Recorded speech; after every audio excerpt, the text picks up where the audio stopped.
এবার টাকাটা ফেরত নিতে হবে টেন্টেডদের কাছ থেকে সুপ্রিম কোর্টের নির্দেশ মোতাবেক। তো যখনই টাকা ফেরত নেওয়ার গল্প আসবে তখনই তারা টাকা ফেরত চাইবে কার কাছ থেকে? তৃণমূলের কাছ থেকে। কারণ কুন্তল, শান্তনু, পার্থ চ্যাটার্জি তো সব তৃণমূলীয় প্রোডাক্ট। কিন্তু এখনো পর্যন্ত তো এই পার্থ চ্যাটার্জি ছাড়া সবাই জেলের বাইরে, পার্থ চ্যাটার্জি শুধুমাত্র একা জেলে রয়েছে। জেলে রয়েছে? ওনাকে কে বললো জেলে রয়েছে? হাসপাতালে রয়েছে বলুন। গত 22শে এপ্রিল 2025 সাল থেকে পার্থ চট্টোপাধ্যায় বাইপাসের ধারে একটি বেসরকারি হাসপাতালে শুয়ে আছে, 8 তলায় ভিআইপি কেবিনে। এই এই এসএস কেমের এই সবাই ঢুকতো, উডবান ওয়ার্ড। ওই সেই সময় বলে দিয়েছিল কোর্ট, মৌখিকভাবেই বলেছিল, তাই ফলে উডবান ওয়ার্ডে ঢোকেনি, ওই ইয়েতে ঢুকেছে বাইপাসের হাসপাতালের 8 তলায়। কোন হাসপাতাল? আপনি গিয়ে খবর নিন। না এতটা শিওর হয়ে আপনি বলছেন? মমতা ব্যানার্জিকে বলুন না যে ফিরদৌস শামীম এই কথা বলেছে, তুমি তাকে জেলেই রেখেছো। আমি বলছি পার্থ চট্টোপাধ্যায়কে এই জেলে নেই, তাকে হাসপাতালে রাখা হয়েছে। গত 22শে এপ্রিল 2025 সাল। শারীরিক অসুস্থতার কারণে? দেখুন হাসপাতালে কিসের জন্য মানুষ চায়, বা তৃণমূল নেতাদের কীরকম শারীরিক অসুস্থতা সেটা নিয়ে আমার কোনো আইডিয়া নেই। ওদের আবার মানে এরা অদ্ভুত তৃণমূলীয় শারীরিক অসুস্থতা থাকে। ওরা আবার জেলে গেলেই শারীরিকভাবে অসুস্থ হয়ে যায়, আর জেল থেকে বেরোলেই তারা ফিট অ্যান্ড ফাইন হয়ে যায়। এই ট্র্যাডিশন ওদের চলেছে মোটামুটি। আগে উঠবান্নে যেত, এখন লোকে ছিছি করে, সেই জন্য লুকিয়ে চুরিয়ে। এখন আপনারা জানতেন না, কিন্তু আমি বললাম বলে আজকে থেকে চর্চা শুরু হবে। এপ্রিল মানে মাস মানে তো 2-3 মাস পেরিয়ে গিয়েছে। একদম একদম। না আপনি এতটা শিওর হয়ে কিভাবে বলছেন? এখনো পর্যন্ত কোনো সংবাদ মাধ্যমে এই খবর ছড়ায়নি? 8 তলায় কাউকে উঠতে দেয় না তো, 8 তলায় কাউকে উঠতে দেয় না তো, ভিআইপি ওয়ার্ড করে রেখে দিয়েছে, কাউকে উঠতে দেয় না। মানে ইভেন সব হাসপাতাল স্টাফের ওই হাসপাতালের মানে বেসরকারি হাসপাতালের সব স্টাফেরাও 8 তলায় উঠতে পারে না। আপনার কাছে প্রমাণ আছে? মমতা বন্দ্যোপাধ্যায়কে বলবেন যে ফিরদৌস শামীম বলেছে যে পার্থ চ্যাটার্জি জেলে নেই, হাসপাতালে আছে। এর বিরুদ্ধে যদি সরকার পদক্ষেপ নেয় নিক। আমি তো বলছি ওয়েলকাম, চলে এসো। মানে আপনি প্রমাণ দেখাতে পারবেন? 22শে এপ্রিল 2025 থেকে আছে কি নেই? আর বাইপাসের যে হাসপাতাল, সেই হাসপাতালকে বলবেন সিসিটিভি ফুটেজ ভালো করে রেখে দেবে, 1 মাসের মিনিমাম থাকে। যেখানে এত দুর্নীতি সেখানে তারা সিসিটিভি ফুটেজ রাখবে আপনার কথায়? একটা রোগী ভর্তি হবে একটা হাসপাতালে, তার ডকুমেন্ট থাকবে না? আপনার মনে হয়? শুনুন, এই যে ডকুমেন্ট, এই যে এসএসসির পরীক্ষার যে ডকুমেন্ট, সেই ডকুমেন্ট কেউ কি আর এমনি এমনি ইয়ে করেছিল? কিন্তু কেউ না কেউ ডকুমেন্ট এরকম করে দেয়, আর এরকম করে আমার টেবিলে পড়ে যায়, কী করবো? মুখ্যমন্ত্রী সমস্ত দুর্নীতি আপনার কাছে বলছেন? কাক আসে, বুঝলেন তো, একটা কাক আসে, কাক এসে দেন পাশের এই জানলা দেখছেন, ওখানে মুখে করে ডকুমেন্টটা নিয়ে আসে, এটা আমার টেবিলে দিয়ে দেয়। কিন্তু মুখ্যমন্ত্রী তো আজকের একেবারে ধর্মতলার সভা থেকে বলছেন যে বাম শূন্য থেকে মহাশূন্যে চলে গেছে, তাদের লজ্জাও নেই এতে, তারপরেও তারা এত কিছু বলে যাচ্ছে। মুখ্যমন্ত্রীকে বলবো যে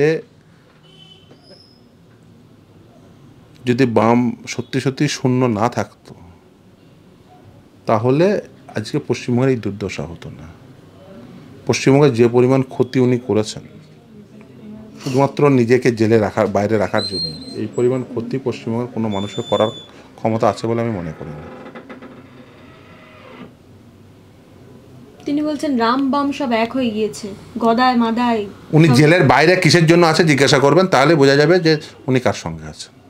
এই জিজ্ঞাসা করবেন, আপনি অঙ্কিতা অধিকারী চাকরি দেওয়ার পরে আপনি জেলের বাইরে কেন? ওকে জিজ্ঞাসা করুন, ডাইরেক্ট জিজ্ঞাসা করবেন যদি সুযোগ হয়। কিন্তু এত কিছুর পরে তো কুণাল ঘোষ বলছেন যে চতুর্থবারের জন্য কুণাল ঘোষ তো বলেছিল মমতা ব্যানার্জি চোর। কুণাল ঘোষ উনি মুখ্যমন্ত্রী হবেন বলছেন, তো 294টা পেলে কি হবে? সরকার চালাতে পারবে নাকি?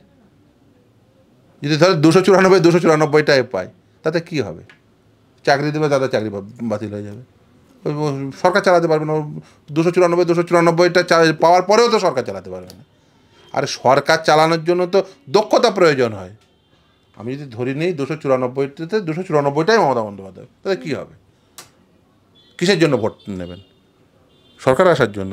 তো সরকারটা চালাতে পারবেন? মানে এত দুর্নীতির পর তারা এটা কিভাবে শিওর হয়ে বলছে? আমি বলছি সরকারটা চালাতে পারবেন। তাহলে 294টা সিটে 294টাই পেলেন। কিন্তু মমতা ব্যানার্জি 2016 সালে 26 সালে আবার ক্ষমতায় বসলেন। 2016 সালের রিক্রুটমেন্ট বাতিল। এখন কল্যাণবাবুও বলছেন 2016 সালের মমতা ব্যানার্জি খারাপ বলেছেন। তো 2016 সালের রুল খারাপ বলেছেন। তো 2025 সালের রুল হওয়া উচিত।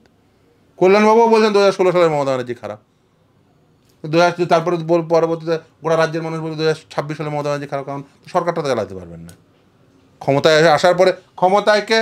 মমতা ব্যানার্জি। জেলে কে? পার্থ চ্যাটার্জি। যেতে বলেন জেলে নেই, হাসপাতালে রেখেছে। যে বাইরে বলতে পারবে না, বাইরে বলবে জেলে আছে, আর জেল থেকে শারীরিক অসুস্থতার জন্য হাসপাতালে গেছে, এই তো বলবেন। আর তৃণমূলের অসুস্থতা মানেই বোঝেন। তৃণমূলের অসুস্থতা মানে হচ্ছে জেলে থাকা অবস্থায় অসুস্থ, জেল থেকে বেরিয়ে এলে ফিট অ্যান্ড ফাইন। তার জন্য হাসপাতালে থাকতে হয় তাদের। তাছাড়া আর কী করবেন? তৃণমূলের তো জেল যাত্রা হয় না, কেন্দ্রের বদান্যতায় যেন তৃণমূলের হাসপাতাল যাত্রা হয়। আমি বলবো রাজ্যের মানুষকে, এই পরিহাস আর কতদিন নেবেন? আপনাদেরকে লুট করলো, আপনাদেরকেই বোকা বানাচ্ছে। পুরো বোকা বানানোর খেলা চলছে এদের। রাজ্যের মানুষকে বোকা বানাচ্ছে। আর কতদিন বোকা থাকবেন? এবার অন্ততপক্ষে নিজের সিদ্ধান্ত নিজে গ্রহণ করুন। এসএসসির যে নতুন বিজ্ঞপ্তি নিয়ে যে মামলা হয়েছিল, সেখানে রাজ্য সরকারের জয় হলো এবং কল্যাণ ব্যানার্জি বলছেন এটা রাজ্যের বিরাট জয়। মানে মামলা কি ছিল? এই যে 10 নম্বর অতিরিক্ত দেওয়ার অভিজ্ঞতার জন্য এবং বয়সের যে সময়সীমা, সেই বিষয়ে যে মামলা করেছিল যারা মানে যোগ্য শিক্ষক শিক্ষিকা, তারা ছিল 2016 সালের রুল অ্যাপ্লিকেবল হবে না 2025 সালের। 2016 সালে কে মুখ্যমন্ত্রী ছিল? মমতা বন্দ্যোপাধ্যায়। 2025 সালে কে মুখ্যমন্ত্রী? মমতা বন্দ্যোপাধ্যায়। রুল কার? রাজ্য সরকারের। কোন রুলটা খারাপ? আপনি বলুন, মানে ওনার কথা অনুযায়ী কোন রুলটা খারাপ? উনি আগে তাহলে স্বীকার করে নিন যে 2016 সালের মমতা ব্যানার্জি খারাপ মমতা ব্যানার্জি। স্বীকার করে নিয়েছেন তো? অ্যাকর্ডিং টু হিম তাহলে 2016 সালের মমতা বন্দ্যোপাধ্যায় খারাপ মমতা ব্যানার্জি স্বীকার করে নিয়েছেন। অর্থাৎ নতুন যে রুলটা জারি হয়েছে, হ্যাঁ, তার মানে 2016 সালের থেকে যা করেছেন সব খারাপ কাজ করেছেন, উনি অ্যাডমিট করে নিয়েছেন। তিনি বলছেন রাজ্য তো আনটেন্টেড জন্য লড়েছে, রাজ্য টেন্টেডদের জন্য লড়েছে। রাজ্য চোরেরও পক্ষে আছে, গৃহস্থের পক্ষেও আছে। চোরকে বলছে চুরি কর, গৃহস্থকে বলছে সাবধানে থাক। রাজ্য করতে পারে, টেন্টেডদের পক্ষে থাকতে পারে। গ্রুপ সি গ্রুপ ডি টেন্টেডদের পক্ষে থেকে তাদেরকে ভাতা দিতে চাইছিলেন। আদালতে এসে আমরা মামলা করেছি, মুখ থুবড়ে পড়েছেন। নবম দশম একাদশ দ্বাদশে টেন্টেডদের সাদা খাতার মাস্টারদের বলেছিলেন পরীক্ষায় বসতে দিতে হবে। সিঙ্গেল বেঞ্চে হেরেছেন, ডিভিশন বেঞ্চে হেরেছেন। তাহলে রাজ্য টেন্টেডদের পক্ষে, আনটেন্টেডদের পক্ষে রাজ্য কখনোই ছিল না, না নেই। রাজ্য কখনো 240 টাকা দিয়ে যারা ফর্ম ফিল আপ করেছে তাদের পক্ষে না। রাজ্য হচ্ছে 25 লক্ষদের পক্ষে, যারা 25 লক্ষ টাকা করে ওদের আশেপাশের লোকজনদের দিয়েছে তাদের পক্ষে। পরিষ্কার কথা। সেই জন্য তো সাদা খাতার মাস্টারদের জন্য গলা ফাটিয়েছেন। সাদা খাতার গ্রুপ সি গ্রুপ ডিদের ভাতা দিতে চেয়েছিলেন। পরিষ্কার হাইকোর্টের নির্দেশে বলে স্থগিতাদেশ হয়ে গেছে গ্রুপ সি গ্রুপ ডির ভাতা। টেন্টেডদের পরীক্ষায় বসতে পারবে না, হাইকোর্টের নির্দেশে। তাহলে পরিষ্কার কি? পরিষ্কার চিত্র কি? রাজ্য হচ্ছে কাদের পক্ষে? টেন্টেডদের পক্ষে। কল্যাণ ব্যানার্জি তো স্বীকার করে নিলেন। হ্যাঁ, অবভিয়াসলি ঠিক ভালো করেছেন, স্বীকার করে নিয়েছেন।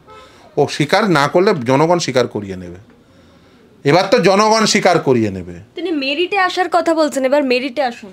হ্যাঁ, মেরিটেই তো, হ্যাঁ এইটা হচ্ছে কথা। আমরা ওদেরকে এই পথে আনিয়েছি যে টাকাই না, মেরিটে আসতে হবে। এই যে 25 লক্ষ টাকা দিয়েছে, এই যে বললেন যে 16টা ওটা খারাপ মমতা ব্যানার্জি। আমরা তো এটাই বলছি যে খারাপ মমতা ব্যানার্জি ছিল যে 25 লক্ষের পক্ষে ছিল। মেরিটে আসতে হবে, মেরিটে। 70 নম্বর যে পেয়েছে তাকে চাকরি দিতে হবে, 20 নম্বর যে পেয়েছে তাকে নয়। সাদা খাতার মাস্টার না, যে সাদা খাতা জমা দিল দিয়ে সঙ্গে 25 লক্ষ টাকা দিল, মমতা ব্যানার্জি তার হয়ে গলা ফাটাচ্ছে, বলে টেন্টেডদের পরীক্ষায় বসতে দিতে হবে। এই মেরিটের কথা 2016 সালে মনে ছিল না? ঠিকই বলেছেন উনি, যে মমতা ব্যানার্জি 2016 সালে মমতা ব্যানার্জি যা করেছেন খারাপ কাজ করেছেন, উনি ঠিক বলেছেন, উনি একদম ঠিক বলেছেন যে 2016 সালে মমতা ব্যানার্জি যা যা করেছে সব খারাপ কাজ। এরপর ও তো এই মমতা ব্যানার্জিকে শাস্তি দিত, এবার শুধু ওইটা বলা বাকি রেখেছেন এই মমতা ব্যানার্জিকে জেলে ভরতে হবে। এবার তো এটা নিয়ে যোগ্য শিক্ষক শিক্ষিকারা সুপ্রিম কোর্টেও যেতে পারেন। সে তা অবশ্যই যেতে পারেন, তারা কোন নাম্বার বিভাজন কি হবে সেটা তো নিয়ে তাদের বক্তব্য থাকতেই পারে। শুধু যোগ্য শিক্ষক শিক্ষিকা কেন, যারা ধরুন বঞ্চিত হলো এই শেতাবরা, তাদেরও বক্তব্য আছে, তারা বক্তব্য নিয়ে সুপ্রিম কোর্টের সামনে, এবং অলরেডি শেতাব তো অলরেডি কন্টেম্প ফাইল করেছে। তো আপনারা হয়তো জানেন না, অলরেডি কন্টেম্প ফাইল অলরেডি শেতাবউদ্দিন করে ফেলেছে, তার কন্টেম্প এখন সুপ্রিম কোর্টের সামনেই পেন্ডিং।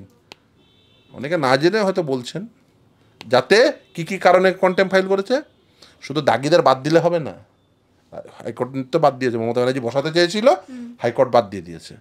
দাগিদের কাছ থেকে টাকা ফেরত নিতে হবে, দাগিদের কাছ থেকে যখন টাকা ফেরত নিয়ে সরকারের ঘরে আসবে, মমতা ব্যানার্জির পকেটে, মানে সরকারের পকেটে আর কি, মমতা ব্যানার্জি পার্সোনাল পকেটে বলছি না, সরকারের পকেটে আসবে, যেটা আবার ডিএ হিসাবে আবার রাজ্য সরকারি কর্মচারীদের দিতে হবে।